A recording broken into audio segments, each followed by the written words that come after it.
Well, thank you and welcome. Thank you all for coming. I see some familiar faces and some new faces in the crowd today.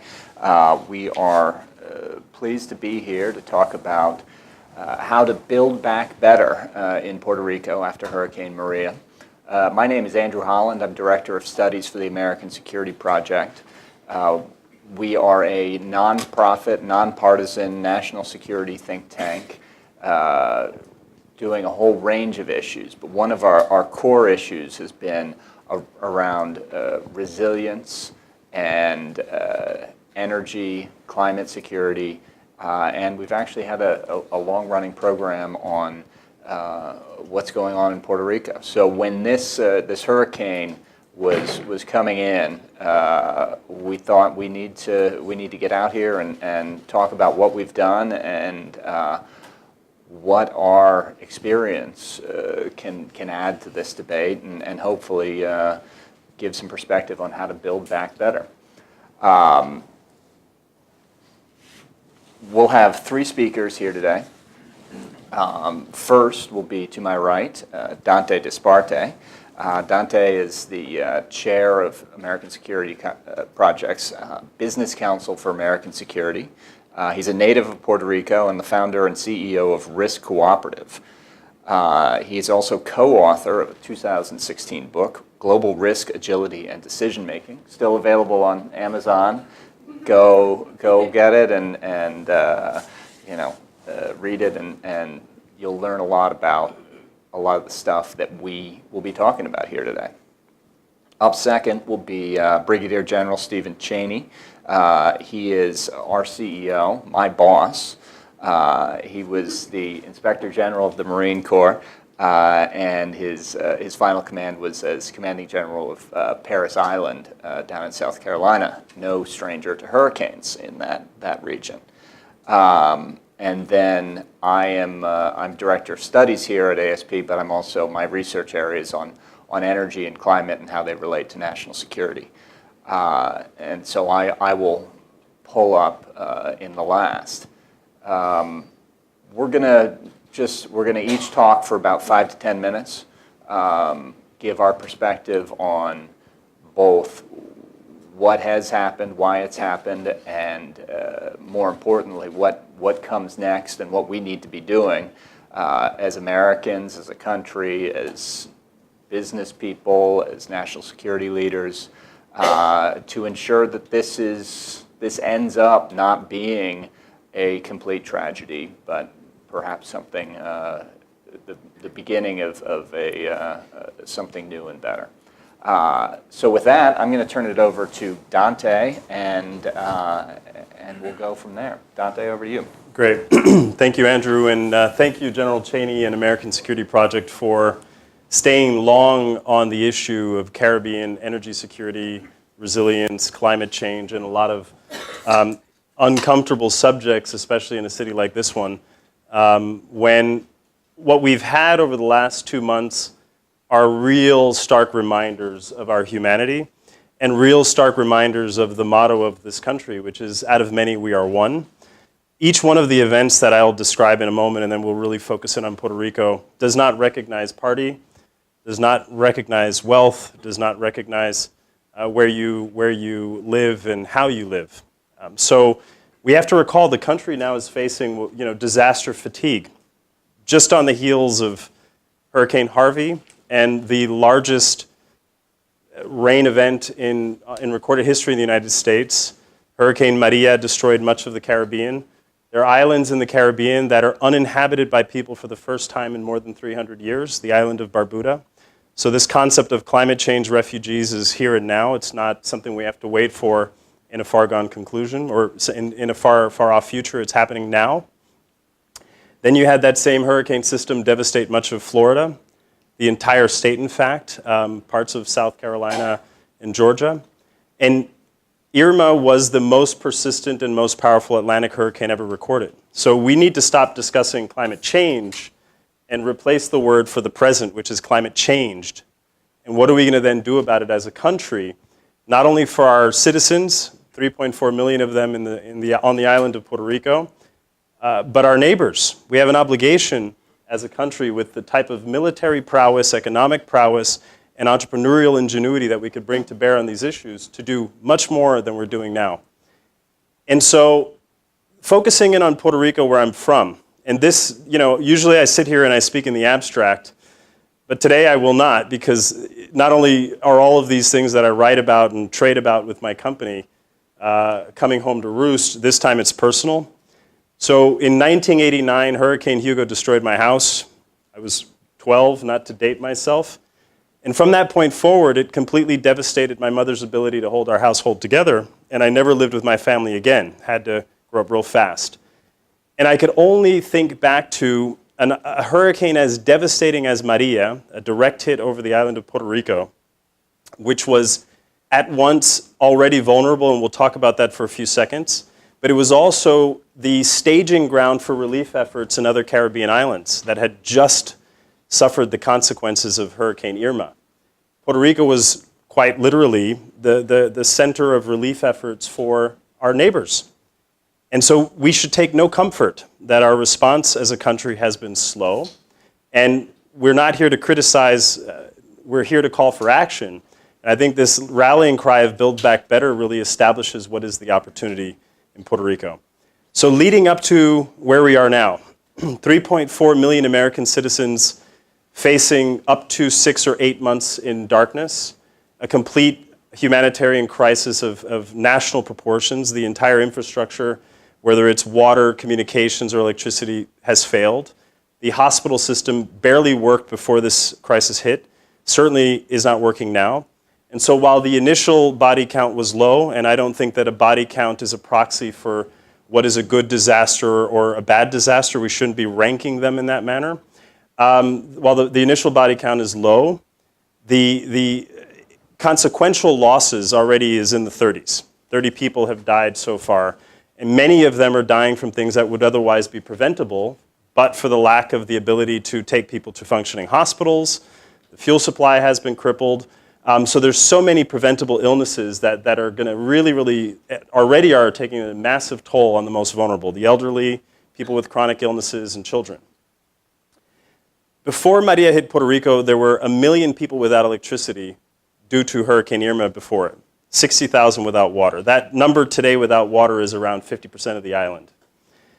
And we should not forget that Puerto Rico is ground zero for America's municipal debt crisis, with a debt burden of around $72 billion. Think of that as a share of GDP per capita on the island. It's a debt burden that is Greek in its proportions, and there is nothing we could do about it, save for here in Washington, D.C. And so this argument of Build Back Better would be almost a moot point if we didn't also hone in on the reality that building back better requires pre-investing. And part of the pre-investment strategy, of course, is debt forgiveness and figuring out how do you lift things like the Jones Act, which I'm sure we'll talk about at length in this panel. How do you take these 1920 relic legal sort of rules like the Jones Act that not only cripple the cost of shipping, it also hamstrings the total number of vessels that could sail to Puerto Rico, Hawaii, and U.S. overseas territories, at a time when we need every form of disaster relief. To be able to say it only could be a U.S.-made or U.S.-crewed vessel, it's compounding issues and adding insult to injury on the island. So all that to say, we have an opportunity here. I think this narrative of Build Back Better creates a case story where instead of our southernmost territory, the island of Puerto Rico, being a basket case that is forgotten, and where 3.4 million American citizens are left to themselves, and our motto of out of many we are one means nothing, we have a chance to get this right, and getting it right in the long term, I think, becomes a very compelling investment opportunity. There's an investor named John Paulson who has put his own capital, about $1.5 billion, into Puerto Rico, and he's made the reference that Puerto Rico could be the Singapore of the Caribbean. And I think that is true. We have a competitive economy. We were once the gem of the Caribbean. We have a competitive workforce that is bilingual. We have the ability to trade not only across the Caribbean, but across the United States and Latin America and elsewhere in the world. And getting Puerto Rico back to that Singapore of the Caribbean vision requires really taking this crisis and the reset button that this crisis has effectively created on the island and its infrastructure and its people, and turning it into an opportunity. And that's what this discussion at American Security Project is all about. Cheney, over to you. Thanks. Did you not tell me earlier your sister is there on the island? Yes, if I can, let me give you the report. Not only, again, there's so many moving parts. So my entire family is on the island, right? Save for the ones that live with me in DC, my brother, my sister, nephews, nieces, et cetera, there. Having spoken to my sister this morning, she lives in Old San Juan, a block away from the Capitol, from the mayor's house, or the governor's mansion.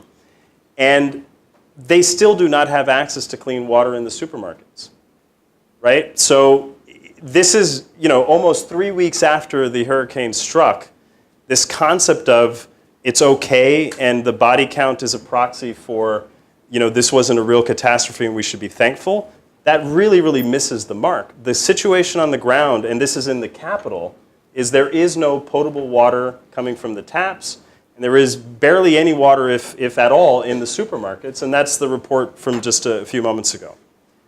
Well, Dante, there's nothing better than on-the-ground report from somebody who's credible, and I've not been there recently, but she's there now, so we wish the best for your family. And I might add, the American Security Project has a board member, Alejandro Brito, who is there also, who has a business, who has survived okay, but the business has not. So we're working with him as well. As Andrew said, I'm the CEO of the American Security Project. I've been with the organization now as a CEO some 6 years. We were founded by 4 senators, Kerry, Hagel, Hart, and Rudman. We were delighted to announce on Monday that then Senator, now Secretary Kerry is coming back to our board, so we've welcomed him back. It kind of got drowned out a little bit with the events in Las Vegas. But we have a board reunited with the exception of Warren Rudman. God bless him. He's in heaven. But I'm pleased to have those 3 members back. And we will, in fact, be doing an event with Secretary Hagel on the 25th of October, if I remember correctly. Andrew kind of laid out what we do. We're a nonpartisan, non-political.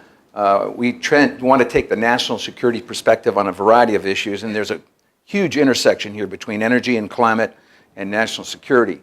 And we've been discussing Puerto Rico for a long time now. Andrew kind of anecdotally said I have experience with hurricanes. I'm going to detail 2 of those experiences for you. My first was as commanding general at Parris Island. And it's an interesting job when you have that there because you're also responsible for recruiting for half the country for the Marine Corps, and included in that recruiting district is Puerto Rico. And I will tell you, Dante, you'd be pleased to know, perhaps my most favorite and most productive recruiting substation was San Juan. And they were a subset of the Miami station. I never had a problem making mission. In fact, I had recruiters want to go there all the time. And I went down there several times. So the patriotism of the people was exemplified by those who wanted to join the Marine Corps and who did join the Marine Corps, and we were pleased to be there. When I took over Parris Island, my predecessor pulled me aside and he said, you're going to have 2 really big problems here. And I said, really? And he goes, yeah. He says, the first, we have a personnel issue with one of our people, and we dealt with that. He says, the second's going to be hurricanes. Now, this was June of 1999, and I kind of laughed. He said, but we got a good plan in place in case we have a hurricane. 60 days later, Hurricane Floyd took dead aim at us, Category 5. And it was a real experience for me watching us go through that whole drill when we had 8,000 recruits on deck, an island that's 10 to 12 feet above mean sea level, predicted storm surge 20 feet. You do the math, we weren't going to survive.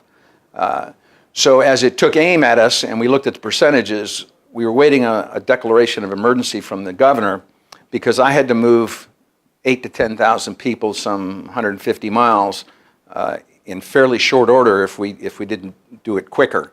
And I was waiting on Governor Hodges, didn't declare a state of emergency till late. Finally, I said, to hell with it, we're going. So we flooded the highways with 300 buses. It was a phenomenal traffic jam. And you can imagine the logistics of it, moving that many recruits and Marines. We moved them to the logistics base in Albany. The food, the fuel, the supply, the bivouac. You just imagine the magnitude. That's just 10,000 people. Think about 3 million people in Puerto Rico. I mean, it just gives you a little bit of an idea of the magnitude of the devastation that they've got and how it's so hard for DOD to get a foothold and do what it's doing in Puerto Rico. But we lived through that, and I will add, they had another Category 5 take AMN last year, had to go through the whole drill. We were fortunate in that the hurricane Floyd did not actually hit Parasana. It glanced us. We had some moderate damage, but it went up to North Carolina, and when it hit North Carolina, it was Category 2. And you think, well, I don't remember Floyd that much.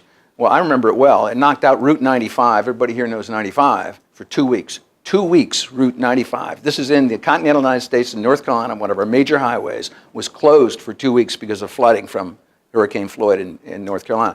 So put that into context as to what's going on in Puerto Rico and think of the road damage and how they're trying to clear roads there. We couldn't even do it here in the continental United States. Now we're trying to do it at an island. It is really, really a difficult time.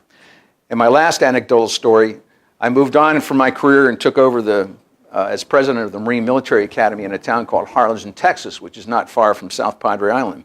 And sure enough, the hurricanes just followed me everywhere. And they said I'm bad luck in that, but the summer of 2008, July 2008, we had Hurricane Dolly coming. Now, people perhaps don't remember Dolly too much. Ike followed Dolly not far after and hit Houston after that one. But Ike stalled on top of Harlingen, Texas, and dumped 21 inches of rain on our campus. And it just devastated the campus. I mean, we were flooded everywhere, took out all the power, and this is now the state of Texas. We were without power for 10 days. 10 days in the state of Texas. So the magnitude of this, and I think Andrew has a story of how when Irma was coming up the coast, he was driving up north along with all the Florida license plates and headed south were all the utility trucks. You don't have that in Puerto Rico. You're not driving to Puerto Rico. And the people aren't leaving either. So this is a really, really hard problem. I'm not here to defend the Department of Defense. My personal opinion is they were slow off the mark. Understanding they had some other complicating events, not the least of which were Harvey and Irma, and moving assets around, trying to protect and defend and rescue people from those two events. But this was a Category 5 dead shot on Puerto Rico. We knew it was going to be devastated. I mean, I think everybody in this room looked at it and said, oh, this is really, really going to be bad. So I think they were a little bit slow off the mark. Now, DOD has great op plans and prepared for these types of catastrophes. They do it all over the world. Admiral Locklear, when he had Pacific Command, had to put up with Typhoon Haiyan in the Philippines. He moved 12,000 soldiers, sailors, airmen, and Marines down to the Philippines and helping that rescue effort. Now, I'm not into the body count business, but they had 8,000 people killed in the Philippines on Typhoon Haiyan. I mean, it was a devastating. And the only people who could respond to it at that level of logistics was the United States. Here we are with our own territory in our own country off our own coast, and we're having a little bit of a lot of difficulty getting the right amount of logistic support into that island. Now, understanding it is tough. Those roads are desolate. You got to get the roads cleared first before you can drive a truck on the roads. I know the optics don't look good when you see all the container ships sitting in the port, but if you can't move them down the street, they're not going anywhere anyway. I mean, again, the optics, I'm not saying it was fake news, but I tend to sympathize some with the DOD, and plus that, I might add, it starts at the local level, and it goes up to the state or territory level in this case, then it goes to the federal government. And you've got to work hand in glove with all those people, and it is a very difficult mission. DOD has ramped up now. I'm not going to recite all the statistics. They literally update them by the hour. You can go online, get it off the DOD website as to how many are there. I think this is not going to be, oh, we'll be there for a week and we'll be gone. We'll be there for months, if not more, down in Puerto Rico, trying to establish law and order, put up power, get potable water, protection, shelter people. I mean, it is a very, very difficult issue. One that, again, could have been a little bit foreseen. Now, here at ASP, we've been talking about climate change and catastrophic weather. And I do a pitch all over the country talking about this, and Admiral Titley, who's the head meteorologist at Penn State University, used to be the head meteorologist of the Navy, will tell you there perhaps is not a direct link to the frequency of hurricanes and climate change, but there certainly is to the intensity because of ocean water temperature that's going up.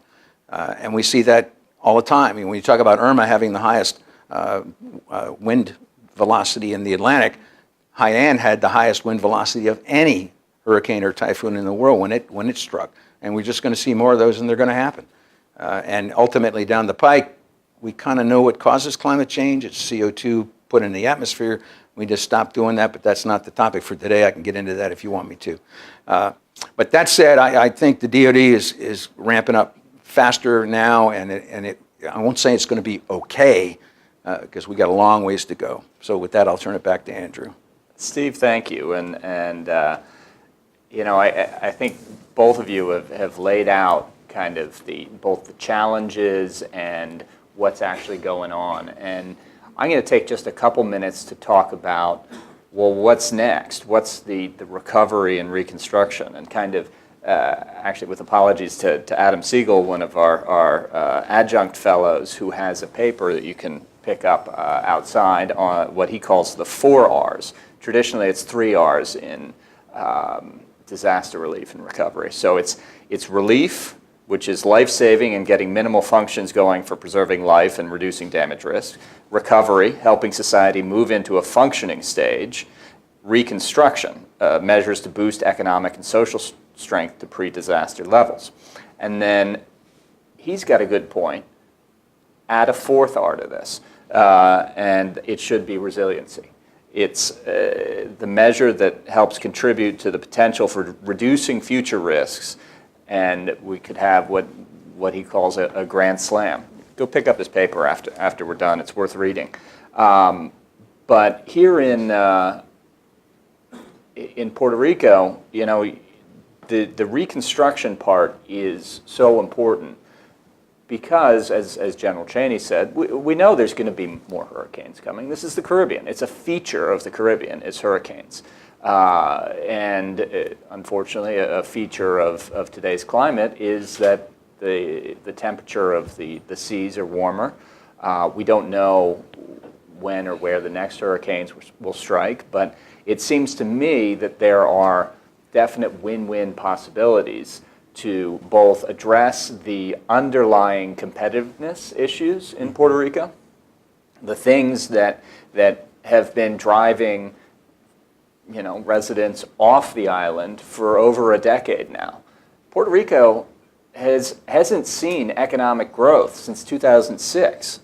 This is not, you know, some short-lived recession. This is a 10-year, essentially, depression that it was caused by a whole number of things, and, you know, we could go through all of those as well.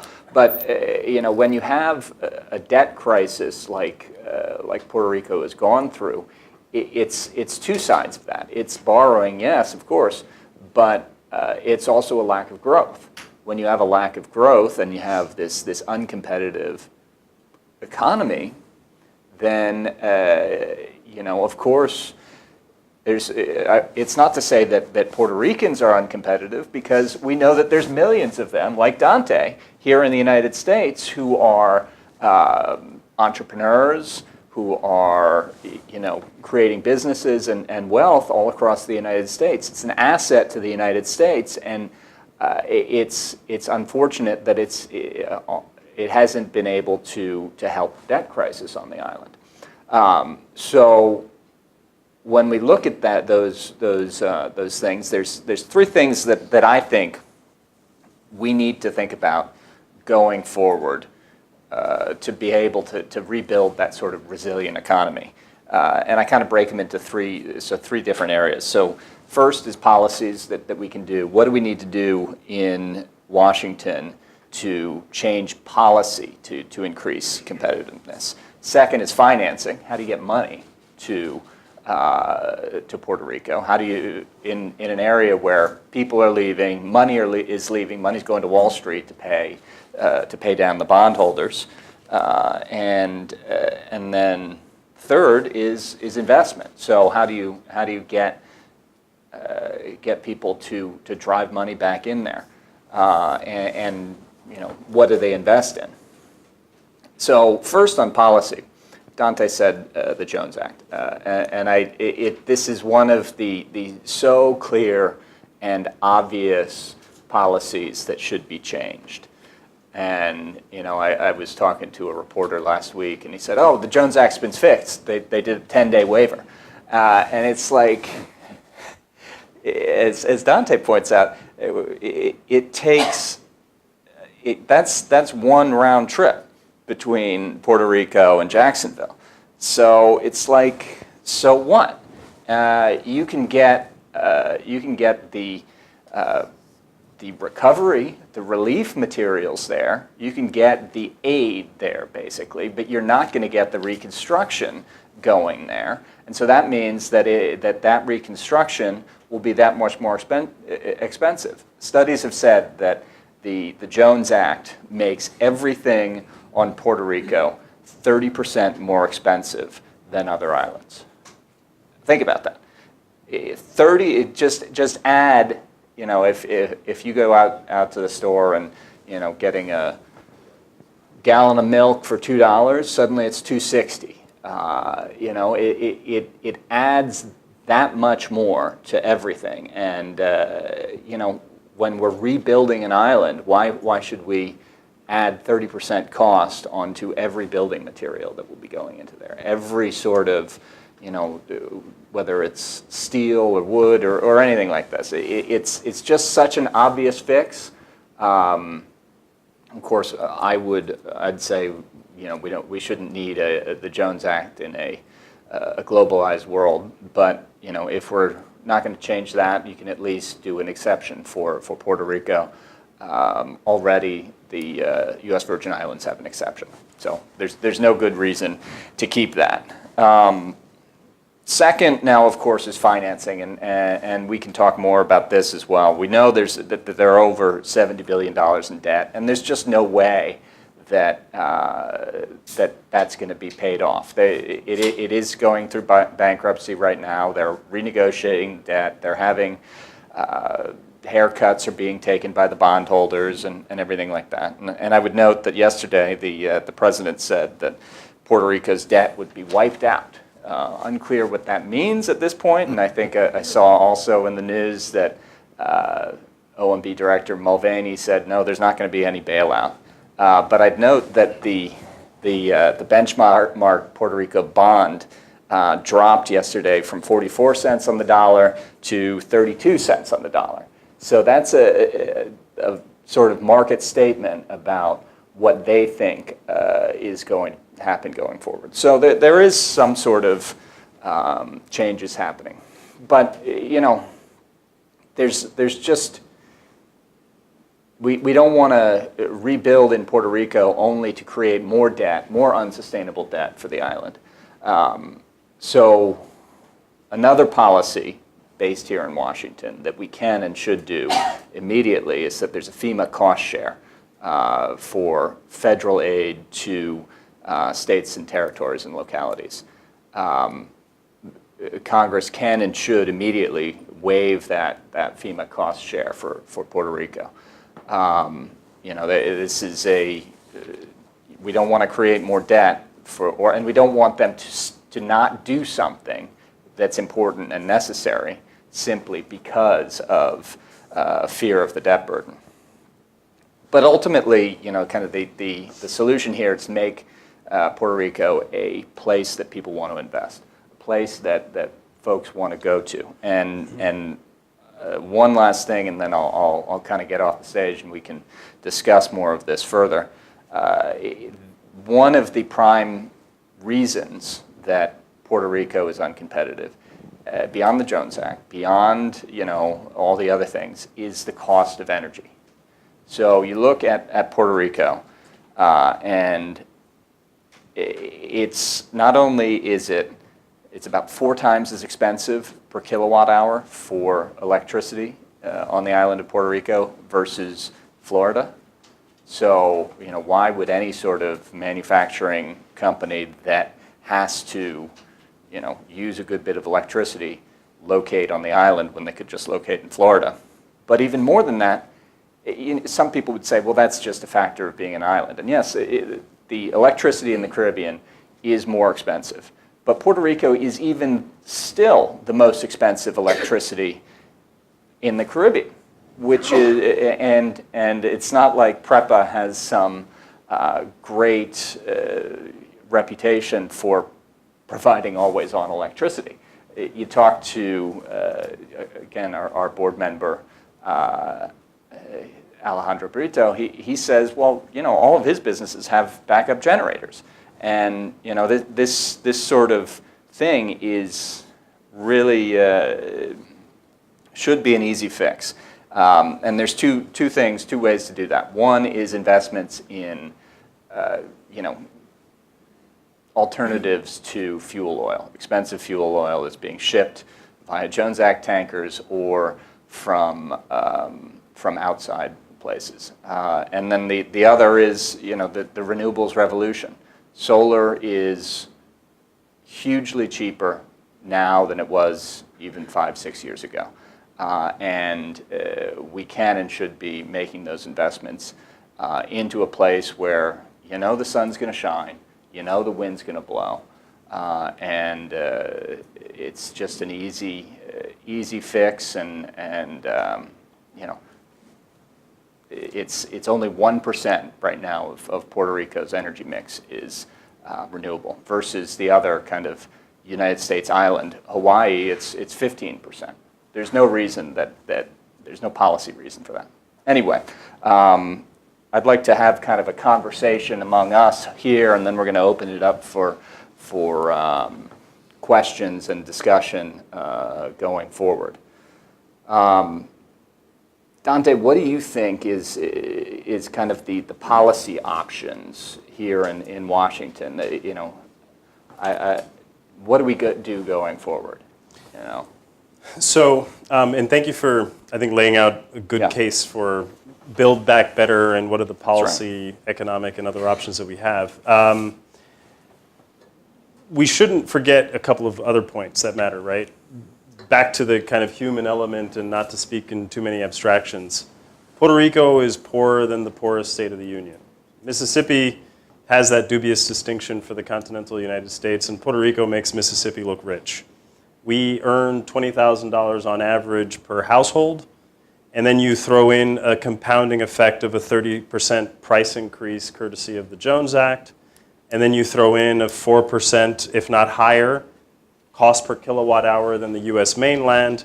We're almost deliberately strangling the people of Puerto Rico. That's right. And if you had any doubt of their patriotism, as I think General Cheney alluded to, I'm happy to take people on a walk to visit the Vietnam Memorial to find out, the value of a Puerto Rican life is just as important as an American one, and yet we are carrying on with a series of legacy policies that have no place in the 21st century. I take no pleasure, and neither does General Cheney or anybody else with the American Security Project, in having to see the military deployed in the fashion that it is being deployed. The reason being is that this is the costliest of interventions we have. By the time the military is stepping in to rebuild, whether it's in Houston, Florida, San Juan, or anywhere else, every other line of defense has failed, right? And so this is the costliest of interventions you have in an economy. And if you want to be a resilient 21st century economy, you have to start building resilience at the household level. And that is not only about construction and prevention and preparation, but it's also about recovery, it's also about economics. And so everything we're talking about here, it's not about abstractions, right? It's about real people affected in real time, and yet we're responding to 21st century crises almost in an analog fashion, right? We're almost kind of working our way through, and do you have this document and this clearance to get the FEMA mobilized? Let's also recall, FEMA needed an 11th hour line of credit from Congress to respond to Harvey. We had $1 billion in FEMA's budget. This is irresponsible, folks. In an era where climate risks do not recognize borders, political lines, and other, Houston had and Texas had 3 500-year flooding events each year for the last 3 years. And we have a federal emergency management agency with $1 billion in its budget, well before. And so it wasn't but for that line of credit, this emergency line of credit, boosted FEMA's resources to $15 billion, that all of a sudden we had a little bit more money in FEMA's coffers. We're not ready as a society for the types of risks that are facing us. And so I think what happens in Puerto Rico and how the United States responds foreshadows what is going to happen with the rest of the country. Our infrastructure scorecard nationally is dismal. Our level of human readiness is dismal. And the types of threats we have to face, whether they're thrown at us by Mother Nature, terrorism, domestic issues, biodefense and epidemics and pandemic risks. None of these things check in with Homeland Security or at the TSA. And so this concept of Fortress America that I think has sunk in to a lot of our policymaking apparatus is really, really dangerous. And you and I and 3.4 million American citizens in Puerto Rico and the U.S. Virgin Islands should not be forgotten, or our other neighbors in the region, are foreshadowing what the rest of our world looks like unless we really, really do get ahead of these issues with great urgency. Yeah, I think that's right. The vulnerability of islands almost makes them kind of the first canary in the coal mine, as it were, or something like that. They're the ones that you have to deal with it first, and if you can't deal with it there, how are you going to deal with it in a larger and that much more complex and difficult situation? Right. You know, Andrew, anecdotal story, but there is one that's an analogy here, and it's Okinawa, Japan, and I've spent several years there, but they had a bit of a catastrophic event in 1945.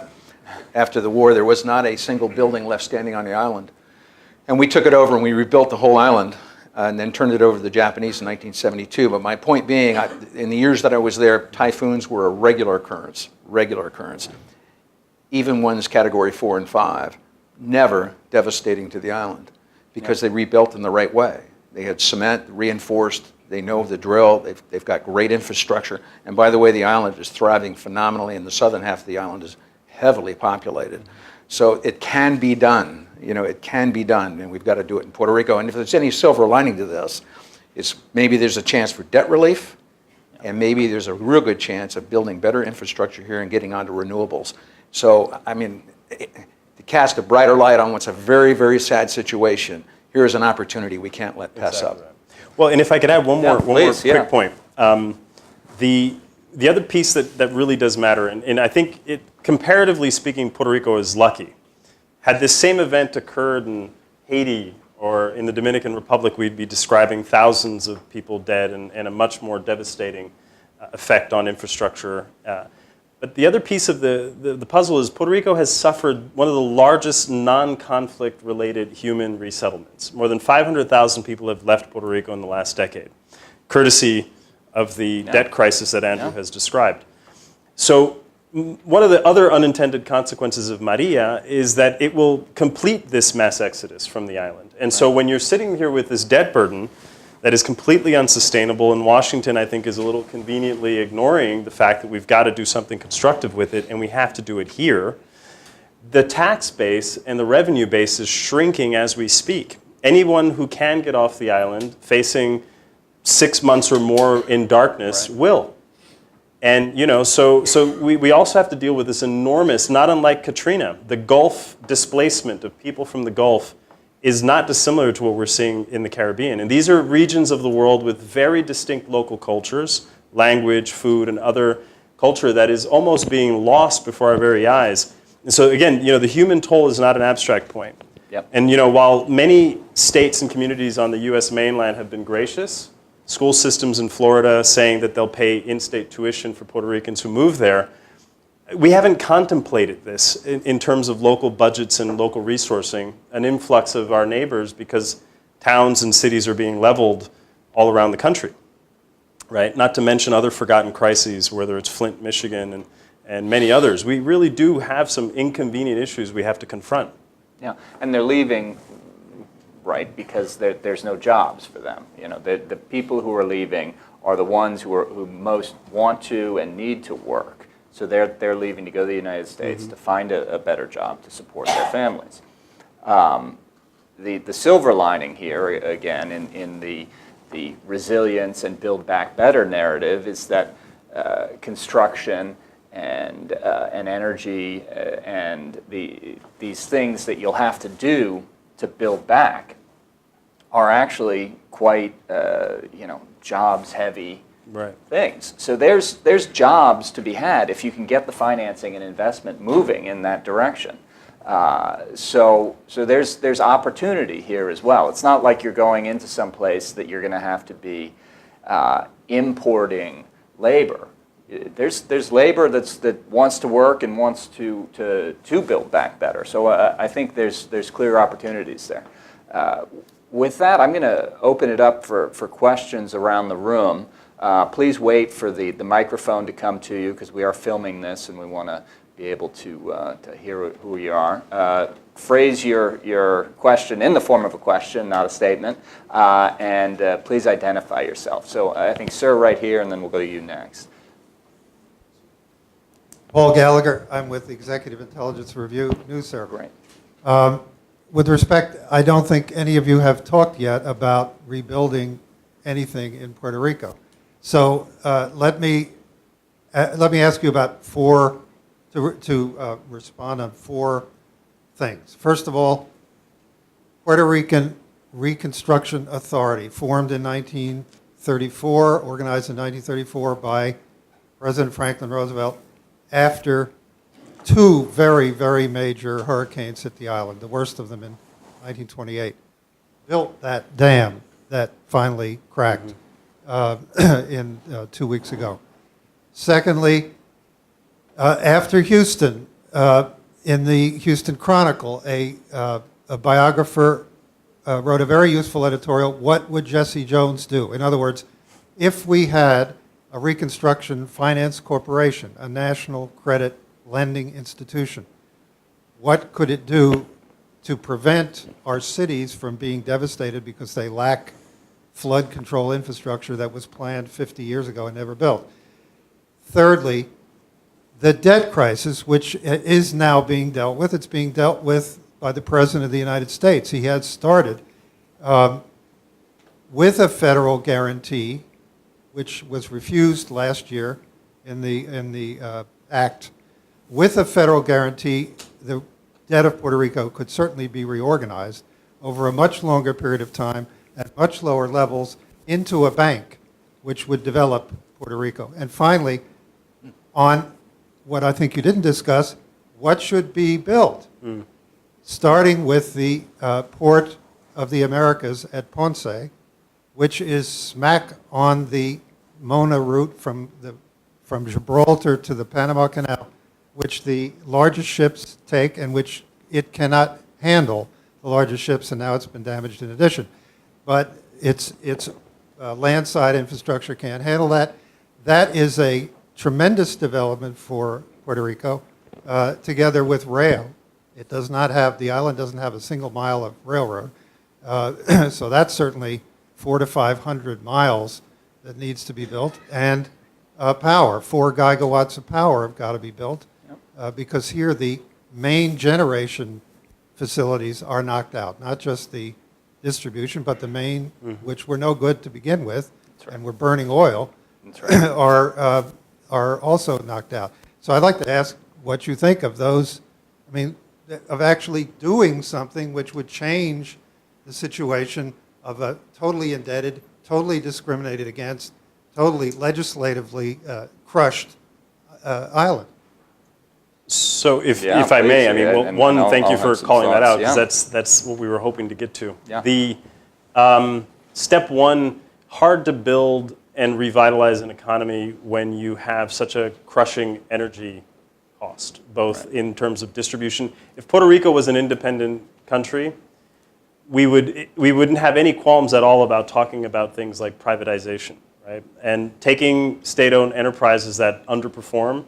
Prepa, last I checked, contributed around $12 billion to the public debt burden. Anywhere else on the planet, we would talk to the World Bank and the IMF, and we would privatize the heck out of it overnight. And with it, you would figure out, of course, how to create an energy matrix that incorporated things that are a little bit more ubiquitous, and where the cost per kilowatt hour is level or more competitive than traditional fuel, right? And so you would incorporate solar, you would incorporate businesses that had generators. We worked on a project in Puerto Rico with one of our partner firms, Tropigas, to do cogeneration facilities, right? To take the commercial base, which we have a large commercial base on the island, and to put a cogeneration plant right next to them to smooth out the cost per kilowatt hour. Yeah. Part of the challenge in doing that at scale is the regulatory environment. The grid and the authority doesn't want you taking commercial clients off the grid. That's a rule that stands in the way of creating an economically competitive island or environment. So things like that you are easy to strike out of, the stumbling blocks that stand in the way of rebuilding and building back better. Things like that can be removed readily. So I would privatize the public utility. I would incent and remove any restriction whatsoever to creating a distributed energy matrix that incorporates things like solar and a whole host of alternatives, including cogeneration, because it's an island. There is no energy panacea, and there is no centralized model that ought to work in an island like this one that simply relies on importing fuel. Because with or without the Jones Act, a hurricane this devastating would have still created a bottleneck on fuel. And so more renewables present would have meant more people could get back online and get their lights back on much more quickly. Yeah, and I just...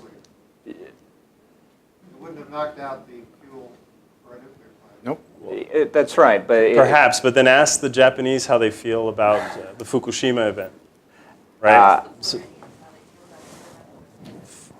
Well, it's a fair point, but there is no energy matrix without an external consequence. I would say ASP fully supports nuclear power and thinks it's an important part of it, and the challenge is that it's such a centralized power. Well, that is so incredibly expensive. So we have to work on that. I'd say, when I was working on in the Senate, I helped Senator Hagel write a bill to create a national infrastructure bank, and that's about financing infrastructure, financing these big infrastructure projects of regional and national significance. And I still think we need something like that as a way to incentivize financing into infrastructure.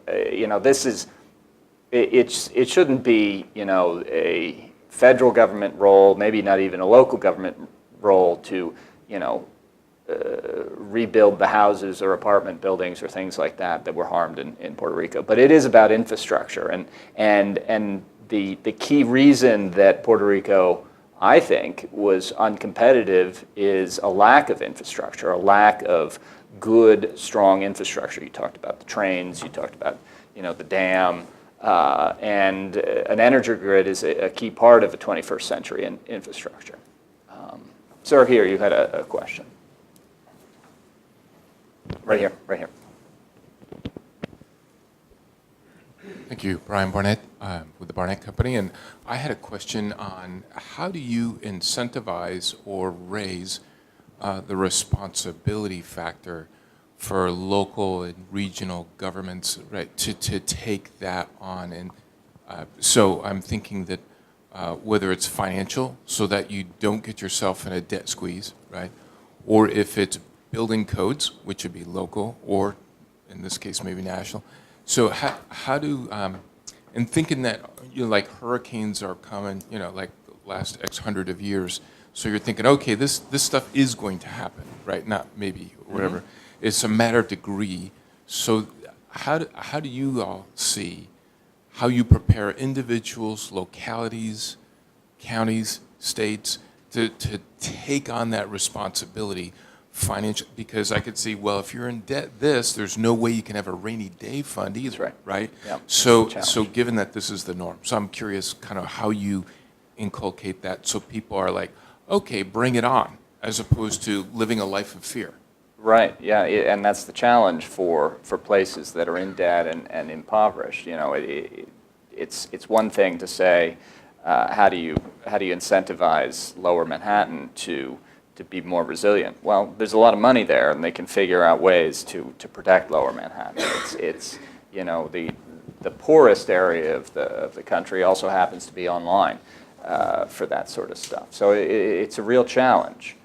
One of the bodies of work we worked on with American Security Project and Lloyd's was to launch something called the City Risk Index, which looks at the economic cost as a share of GDP exposed in cities to different types of threats, man-made, natural, and emerging. And when you start to put an economic cost or a dollar value to a catastrophic flooding event in Houston, and what share of GDP of Texas was exposed, if not the entire country, to the 4th largest city in the United States being underwater, it starts to cast a new light on what does resilience mean. And so even in a Houston, as with California, very predictable, large catastrophic losses. We're underinsured for them. Something like 11% of households in California have earthquake insurance as a standalone thing. The flood insurance programs nationally are underfunding, woefully underfunding and underpricing these risks. And the private insurance market is doing very little, I think. So, the short answer, Brian, is we're entering a world where we have to begin pre-investing. It's kind of an invest now or pay later proposition, but either way we're going to pay. Puerto Rico's debt burden, invest now or pay later, but either way we're going to pay. It doesn't just magically disappear. And when you have all of the conditions that we've described up front, how do you flip it on its head? And so if you stretch any investment horizon out long enough, the investment proposition becomes palatable. Then you could tackle some of the things this gentleman raised in terms of infrastructure and energy and ports and things like that. But who has the balance sheet to do that today? There's only 3 actors. The state, and we're already nearing the 11th hour of our own economic debt clock. The long-term asset holders, insurance companies, pension funds, and others. These are the only folks with the trillions of dollars of capital to tackle these big questions. But if they don't do it, it shows up on their balance sheets in these shocking events. The last 2 months will cost the insurance industry upwards of $200 billion. So you're going to pay for it no matter what, right? Or the taxpayer pays. And so every time we pick up the tab for a predictable risk like these, it's a market failure, and we should really drive a lot more incentive. Yeah, ma'am back here, I think that's right. I could add more, but don't need to. Hi, I'm a fellow at Refugees International, and I have 2 questions. One is on displacement. Do you know the displacement figures? What are the plans for protracted displacement, and will the government pay for people to come to the U.S. mainland? And my second question is, how is assistance being prioritized, or how do you think it should be prioritized? Thanks. I don't know the numbers. I've seen 100 to 200,000 predicted over the next several months. I don't think the U.S. government's going to be paying for that. So there's about 8,000 people, last I checked, currently in shelters on the island. Yeah. Luckily, the housing stock is largely made out of concrete. So, while much of the housing stock has been destroyed, I think some of the, fixing roofs and things like that is underway. But there's about 8,000 people or so in shelters that have been immediately displaced. But there's many areas that are completely inaccessible, right? And so with a hurricane like this was a mile below a Category 5 hurricane.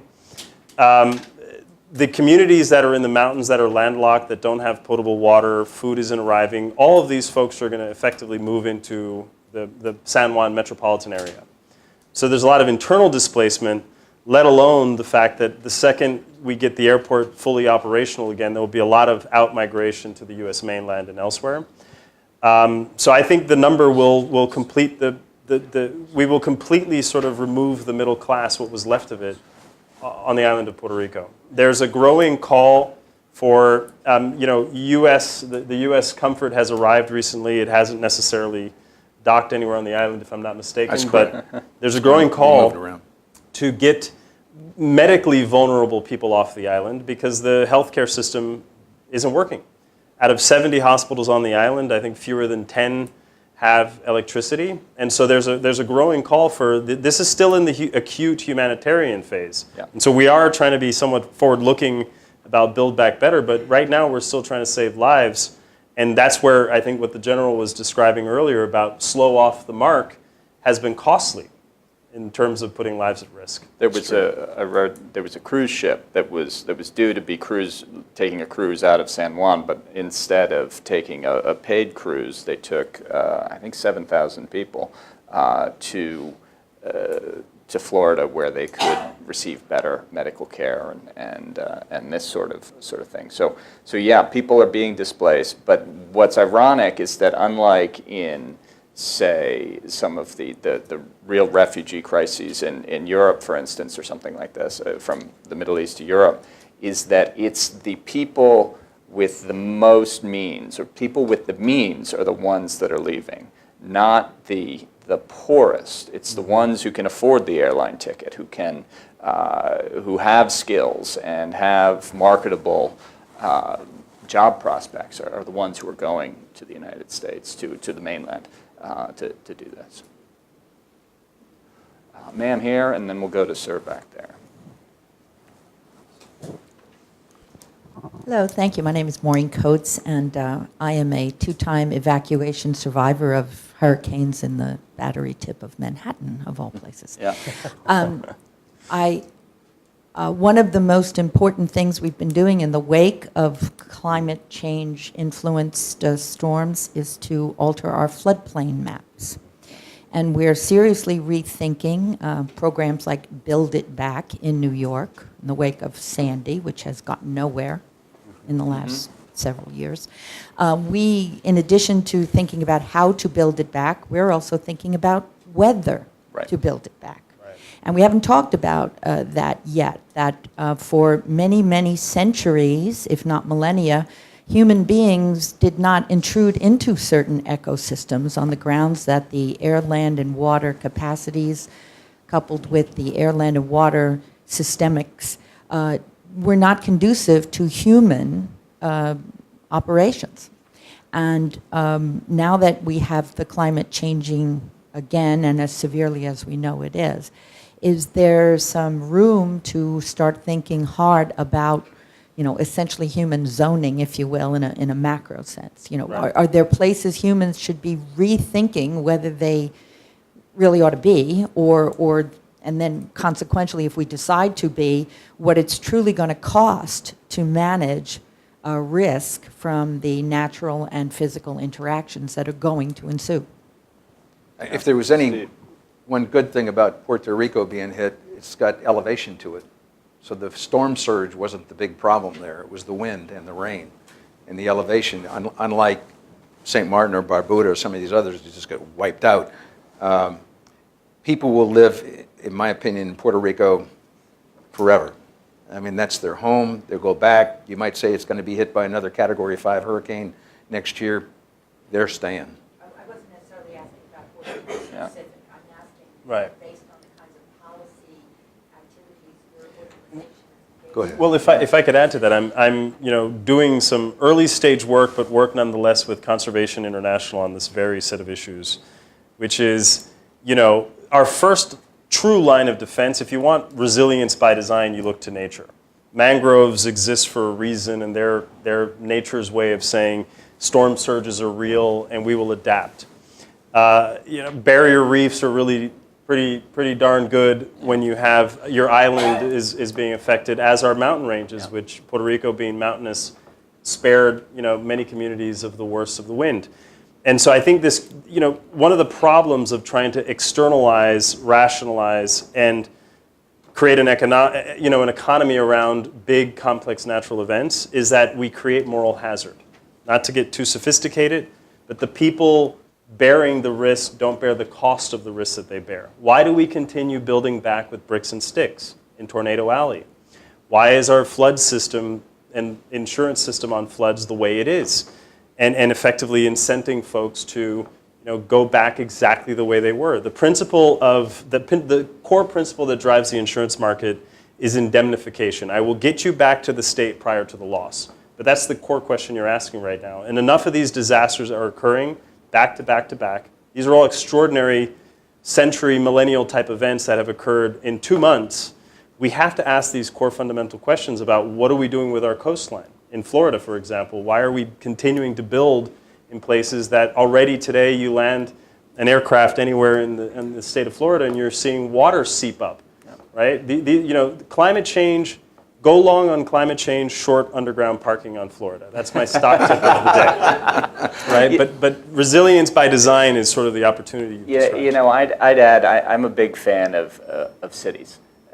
People like to live in cities. I like to live in cities. There's an inherent resilience in people concentrated together.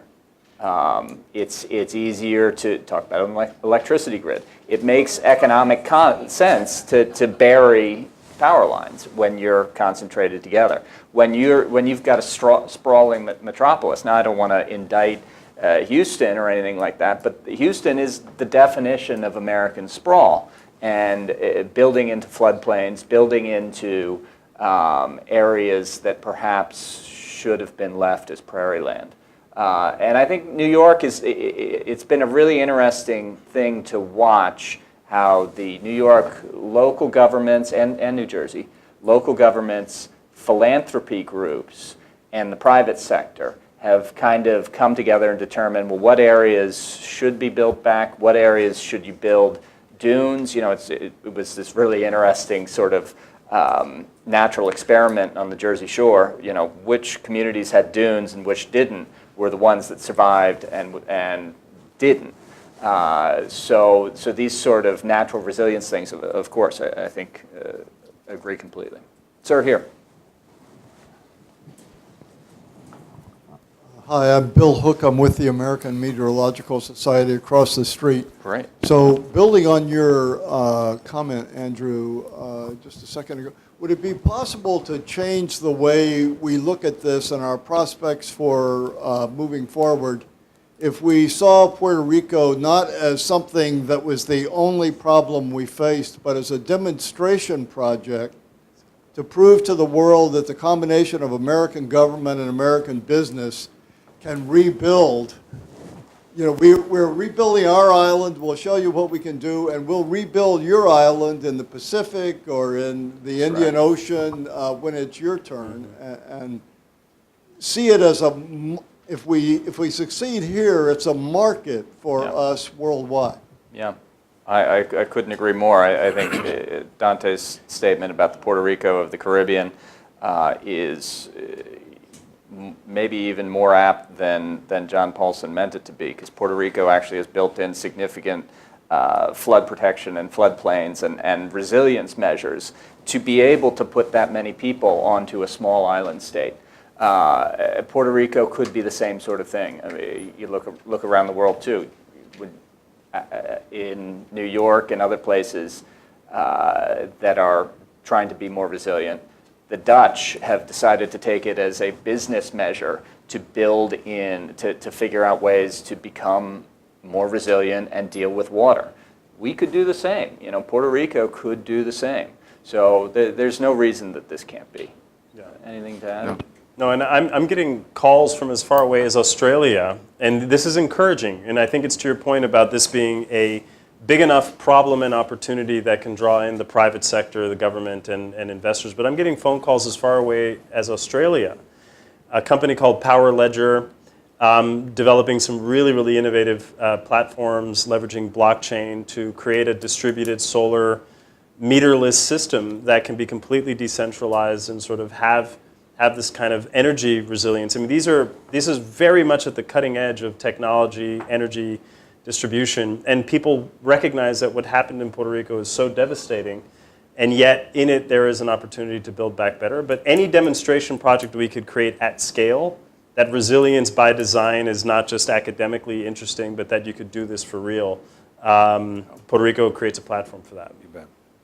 Down in the front here, Adam, and then we'll go to the back. Going short a little bit with the piece on disastrous 4Rs. I think the best example that I like to use is, I saw these images of basically coming out of Home Depot, small generators being deployed by aircraft, and it creates a dependency. It's only limited. Right. We were deploying using solar power with inspecting, but putting it on hurricane-proofed, putting on hospitals, putting on schools. It's immediate relief that then goes into recovery, reconstruction, helps the grid, lowering the prices, it's supporting competitiveness. And it's not just Puerto Rico. We should be looking around. I spent the 80s and 90s working on hundreds of these operations. It's an opportunity that we have. The price competitiveness of solar 20 years ago, very different today. That deployed electricity via solar can beat any other path to getting solar quickly to our region. Hands down, no doubt. Yeah, Steve, you talk about all the time how the Marines are deploying with solar packs. Yeah, the example I use is a young Lance Corporal on the forward operating base who had to lug the batteries and diesel fuel up. He had to power all his communications equipment until somebody gave him a solar array. And all of a sudden, didn't need the diesel fuel, had rechargeable batteries. He was a happy camper. I mean, you could do that same example all over the island in Puerto Rico. Department of Defense acquisitions has really prioritized these microgrids with renewable energy, and I think there's a good reason to think that they could be useful in these cases. Sir, back here, I think I saw, and then we're running close to out of time. Yes, thank you. David Lewis with Manchester Trade and CSIS. We had an event 2 weeks ago on Irma.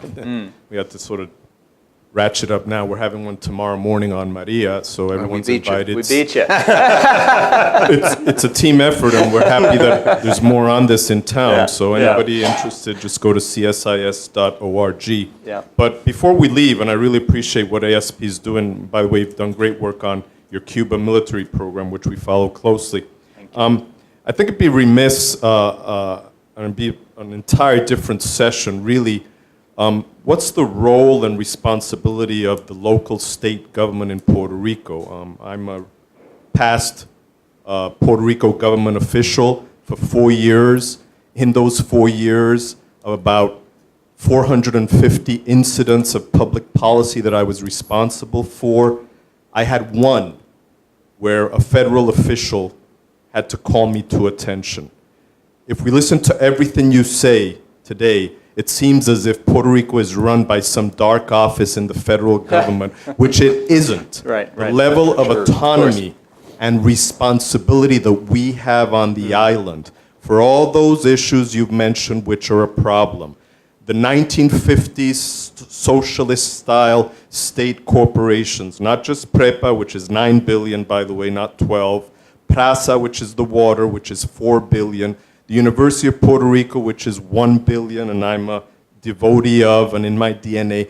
These are all local decisions we made with our autonomy and our responsibility. The 72 billion in debt, the same. The medical crisis, the same. You know, I could go on and on. You know, we just had an airport semi-privatization 4 years ago with a Mexican company. We almost had a civil war. And then when people found out it was the Mexicans who won it, you know what they started to say? The cartels are going to come in and take over. Now the airport is a wonderful operation, albeit it just got hit very hard, but it was running great after 30 years of just decline. So, you know, there's a lot that's been done just on island and that we haven't done, and it's not just the federal side. Jones Act. Everybody in this town is now an expert on the Jones Act in the past 2 weeks. I was in government. There were 2 generations before me who had to deal with the Jones Act, 2 generations after me. In the 70 years, there has never been one government of Puerto Rico position paper, should we stick or not stick with the Jones Act? Never. The private sector, the same thing.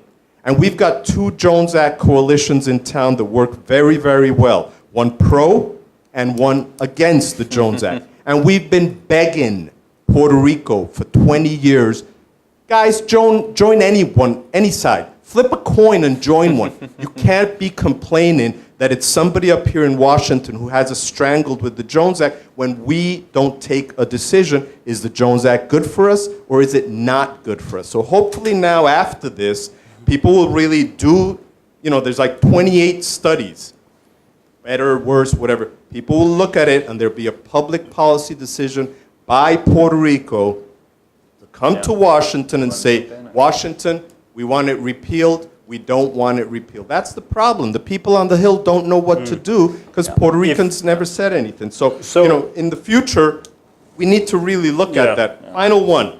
A lot of those little homes that have been destroyed, it's what we call, and you know, we work in this space, informal housing. Right. But it's all with permits.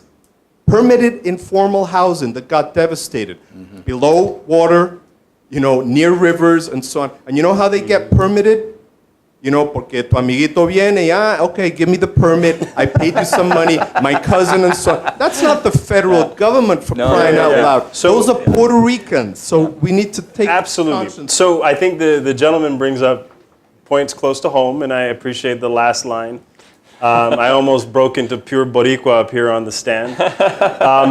What you hit at, though, are two key issues. Puerto Rico and Washington, D.C. are strange bedfellows for one reason. ni voz ni voto. We have no voice and no vote in Congress. We have an observer mission in Congress.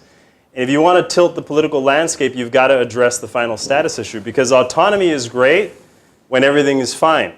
When you need to be rescued, both for an economic reason or a crisis, we have members of, Puerto Rico's economy is being managed by Promesa, by a financial control board, not unlike DC's was, back in the 80s or 90s, right?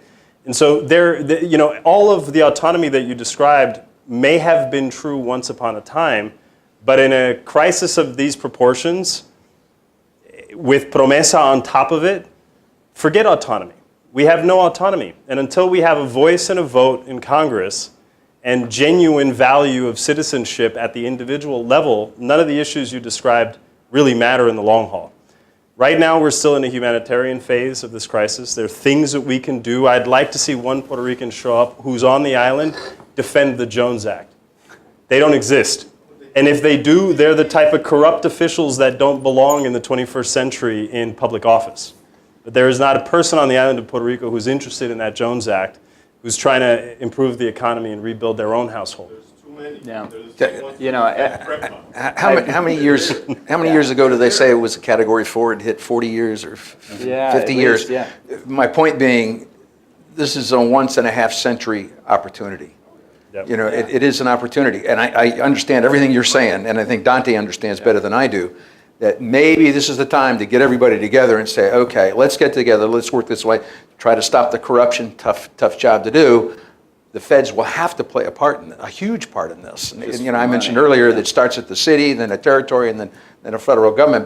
But a disaster of this magnitude requires federal help, and it's got to be there. Yeah, I would just add, I'm a subscriber to the public choice theory of economics, which is that government has a big economic role and voice. And there was an economist here in Maryland named Mansur Olson, who wrote about how government kind of builds and builds and builds more. But then there are times when a crisis happens and it can clear away all of that sort of overgrowth of government and can allow for a rebuilding of growth and everything. And so maybe we're at that crisis point, and maybe that'll be what happens. With that, thank you all for coming. I know there may be a few more questions. We're happy to talk here afterwards. And thanks for your time. Go take a look at our website. Take some of our materials Contribute on this. to ASP. Contribute to ASP. And like General Cheney said, our next event will be with Secretary Hagel. So let us know if you're interested in something like that. Thanks very much. Thanks.